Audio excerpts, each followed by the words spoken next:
It's time for Miller and Williams on Iowa Everywhere.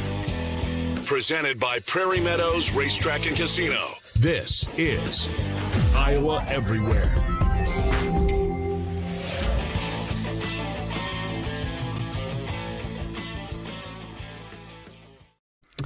Hello, it is 8:23 on Thursday night. This is the second time that you all have been fortunate enough to receive the sensual tones of Chris Williams and John Miller here on Iowa Dulcet Everywhere. tones. Yeah, sensual tones, yeah. Sensual, baby. Yeah, you're so wearing this Kansas blue tonight because your Jayhawks are playing.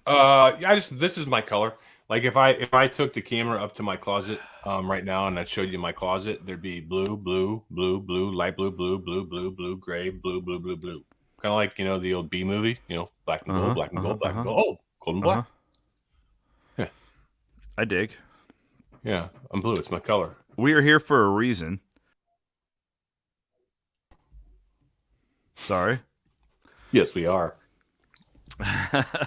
Hey, I'm just going to be honest with you.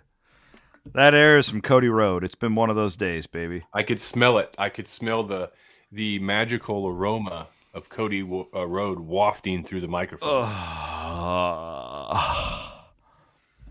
Hawks are going to the Rose Bowl next year. I don't know if you heard. Really? Big breaking news? Is that why we're here? Got yourself a quarterback, baby. Well, yeah, it seems like that. Let's react to this. Cade McNamara is a Hawk.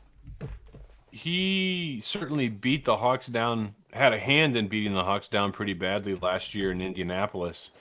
Earlier this week, listen, you've known me a long time. Have I ever been anything but honest and transparent with you? For the most part. Don't be a douchebag. Just talking about when you used to do a lot of trolling. Okay, the troll. That's show business. Okay, you've always been very honest and transparent with me. And I'm never going to change. As a matter of fact, I'm only getting more. I mean, how can you get more honest than honest? Obviously, but what I'm about to tell you, I'm not chasing clout. If I was chasing clout, I would have tweeted this about 18 days ago. So on November 13th, I got a note out of nowhere from someone said, "Hey, I'm hearing Cade McNamara is leaving Michigan. He's going to Iowa." And I'm like, why in the world would he do that? And so then I reached out to a couple people I know that actually work the Iowa beat. I do not work the Iowa beat. And I said, "Hey, are you hearing this?" Like, yeah, that sounds like it's going to happen. So I'm like, oh, okay. I guess there's something to it. I didn't tweet anything out. I'm not in the news breaking business. This is what the business that I'm in is, the reaction business. All right. So I'm like, I'm just going to step away, not say anything, let you guys handle it. Plus, I don't like to interfere with what Iowa may do. I've always been that way. It's not my business to break news on injuries and stuff like that. So I'm like, you know what? In this day and age, I'm not saying anything. And the Iowa media members didn't say anything either. But what was really interesting, Chris, you may have noticed this, and you've been in the business, so you probably saw it and were like, oh, okay. Yeah. About 6 or 7 guys that cover Iowa really closely at the right once the McNamara enters the portal thing happened, all of them, bam, bam, bam, bam, bam. Cade McNamara, this is something worth monitoring. I said the same thing. This is worth monitoring.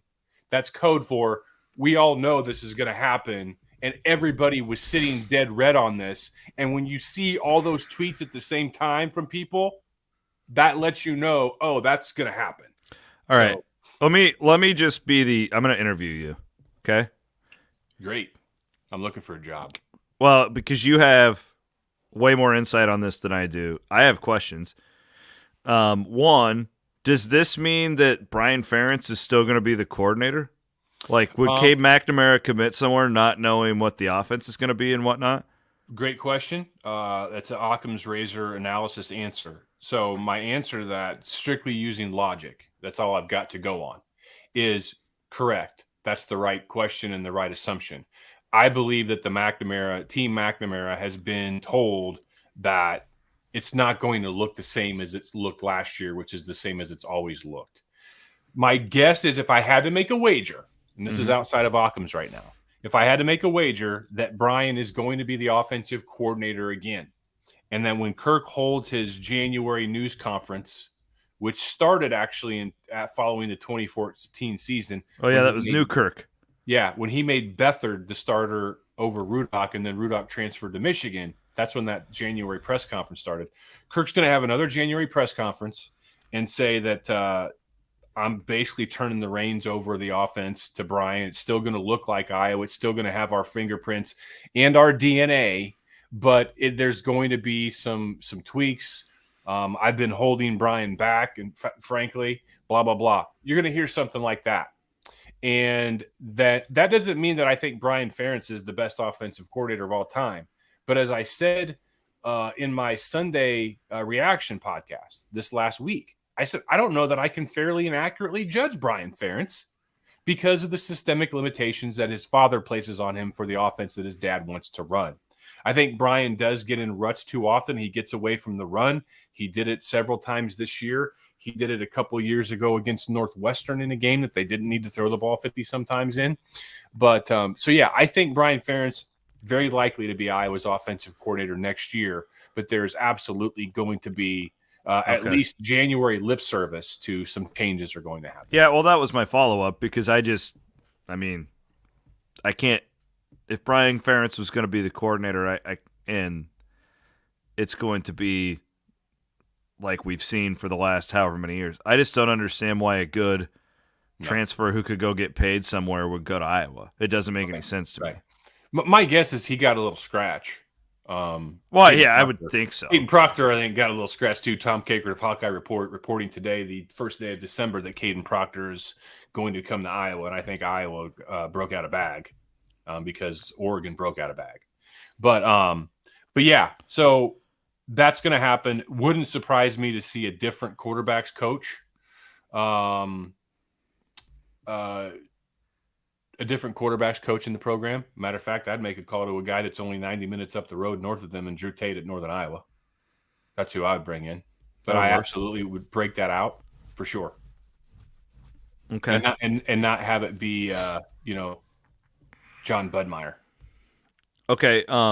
I want to address the other thing, Keegan Johnson's transfer. He announced today that he was going in the portal. And we didn't really see him much this year. I was in love with him last year. I thought that he had a different level to him that could really expand that offense. Mm-hmm. Clearly, there was a lot of stuff going on behind the scenes this year that the public wasn't privy to. Correct. What is your reaction to that as far as the offense goes? Well, not surprising at all.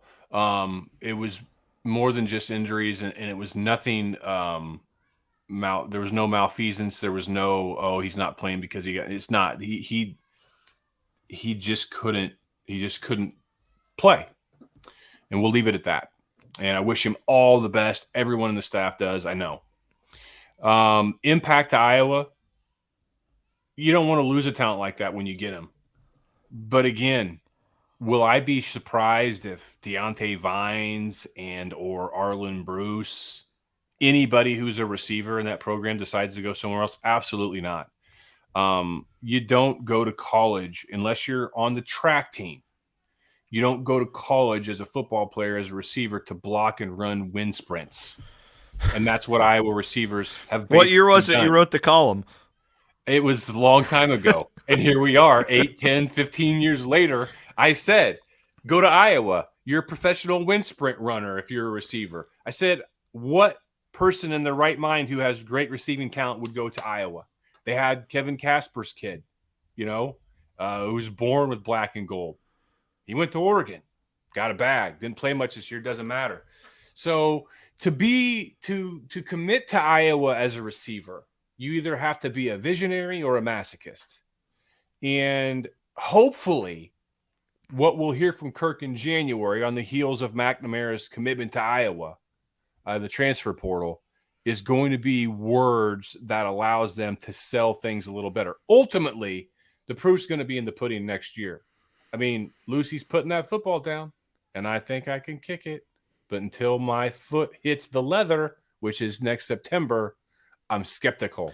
Well, didn't we hear stuff last? I remember having Chad Leistiko on our show after that press conference, and it's something about wrinkles, and they brought that guy in from Wisconsin. Bud Meyer. Supposed to be Bud Meyer. I mean, I don't know. Like, I think just play it by ear. Same with Iowa State and special teams, right? Like, yeah. I think you're going to see a much more skeptical Iowa media group this year than last year, because Chad and everybody, they didn't just make that shit up. No, they were told that. Yeah, and they look like idiots because they been there, fellas. There you go. Cheers. Story of my life. Cheers. Yes. Cheers. Listen. It's football. Everybody is feeding the narrative. Sometimes the media. Sometimes it's the coaches. And you should always have a red light if you're in the media. If the coach is like saying, especially coming out of the behind the walls of Fort Kinnick, hey, we're gonna throw a few more wrinkles in this year. We've got this guy in. He's doing this, blah blah blah. We're really excited about the changes we're gonna have. So, what? When have you ever called me to tell me things like this?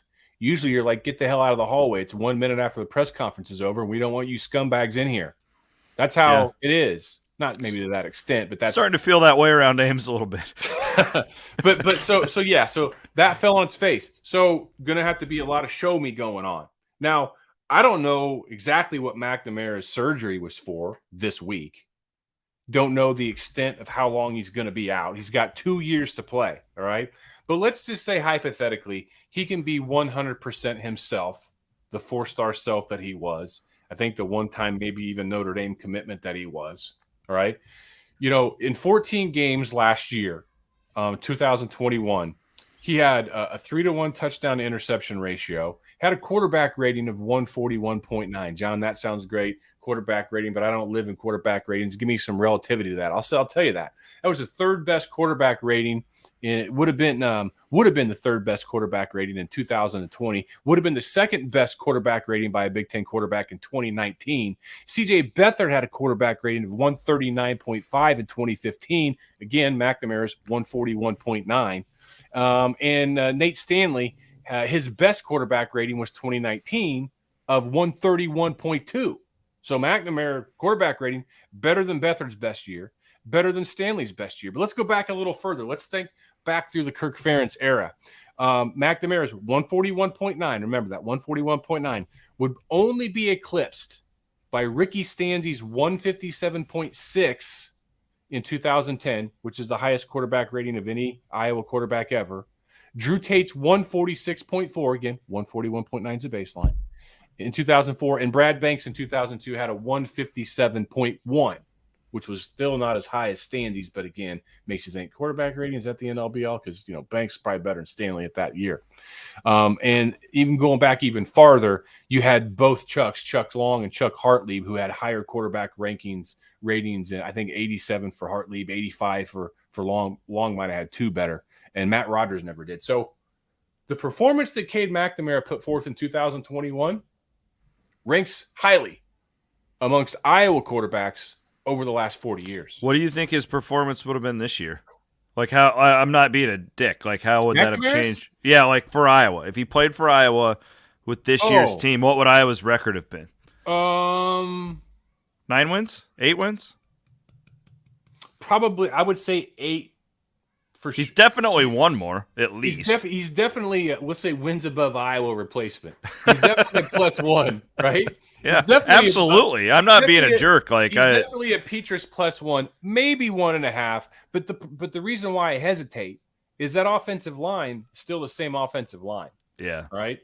And frankly, Spencer Petrus took a beating. I don't know that you just, how many quarterbacks out of 10 make it through the whole season without getting hurt. And Petrus made it 11.25 games, and he took a beating. So I don't know, but the quarterback play would have been better, but the offensive line still a problem. The next year, though, Proctor's coming in. You got to think, given what we saw this year, Proctor's going to find his way in the line. Is that going to be right tackle? Probably, or left tackle. Then you've got 3 other starters back, including your center, that still has to get over this delayed. I would be looking for a center in the portal, frankly. I'd be looking for multiple offensive linemen in the portal, and I'd probably load up on 2-for-1 wide receiver from MAC conference deals if I could find them before Christmas shopping is over. It's a whole different world because my thing with Iowa State is like take whatever you have like that you can afford in the collective and go and find the 4 best FCS offensive linemen you could find. FCS linemen go pro all the time. Absolutely. Northern Iowa, several of them Yeah. do. And offer them $25K a piece. Hey, now you get to take charter flights. You get a better dorm. You get all the right? Like there's some like don't try and compete with Florida State for a transfer Right. or Bama or even Iowa for that matter. Like go where other people aren't. You can take a good FCS lineman and at least put them in your 2 deep. It's another issue as to why Iowa's overly heavy reliance on zone blocking scheme is a problem. Yeah, Because most of I get these what you kids mean. most of these kids that are going to transfer in aren't probably well versed in the zone scheme. And that is something that takes a little time. So once again, Iowa's overly complicated offense, which is almost a joke considering how poorly it performs year in and year out. It's too complicated for freshman receivers to come in and, play 40 snaps a game from go. Rarely. Keegan Johnson did that last year, but him, Dominic Douglas, Khalil Hill. Where do we're you talking think a very short list. Keegan, does he go big? What is he, or does he drop down? Is he like a great MAC receiver? Is he a guy who ends up in the SEC? My guess is he's going to wind up close to family. That'd be my guess. Where is he from? Yes, Nebraska. Yeah, wouldn't be surprised to see him go there. Well, we need a receiver in Ames. You lost, X can't be. We there lost forever. X. That's apparently the only guy you threw to. It reminded me of the old days of, Austin Arnaud to Blythe. That was your offense. Meyer to Blythe. Meyer to Blythe.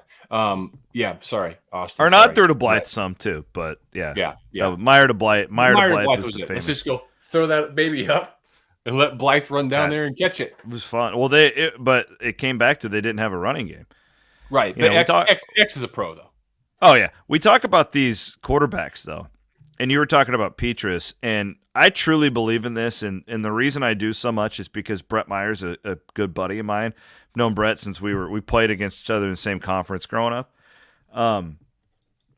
If you watch the progression of his career, and Iowa hasn't really experienced this, John, because you guys generally have good offensive lines. Over the course of Ferentz, that's like the strength of your team. Well, not so much lately.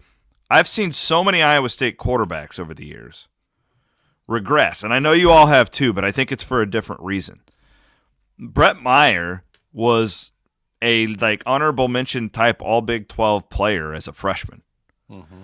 And by the time he was a senior, dude's just seeing ghosts constantly. And you could see how it just messed with his head. Sure. The game sped up for him when it was supposed to be slowing down because he never had a running game. And I just wonder if that was part of Petrus's deal too, now that we look back at it. I mean, the throws we saw him making in September, it was so bad. Like, he's not that bad. We all kind of knew it at the time, but I just wonder now, in hindsight, having watched this whole thing play out, how much that had to do with it. I think, and I've said this before, it's not PTSD. I'm not using this term to belittle anyone that's dealing with actual PTSD. Yes, we know that. But in a football sense, you hear ghosts because you've gotten your clock cleaned and you begin to do things faster. I've said this before. I mean, I was just watching the Iowa women play before we came in, and I can see it in basketball too. Quarterbacking and three-point shooting all start one place. And if you get this one place right, chances are good that you're going to make a productive play, and it's your feet. And I could sit there and watching a game live, and I could see the way Spencer would set up in the pocket. And if he got his feet under him, and I could see how he was releasing it in combination with good feet, in my mind, in that split second, I'm like, that's a completion. And usually it was. Same thing with a good three-point shooter. They get their feet under them, and they get that elevation. Chances are it's going down. Petrus just would get too fast. Yeah. Those of you that understand record players, if you've got an album, it's supposed to be at 33 RPMs, and you turn it up to 78 RPMs for like a single, you're going to get Alvin and the Chipmunks.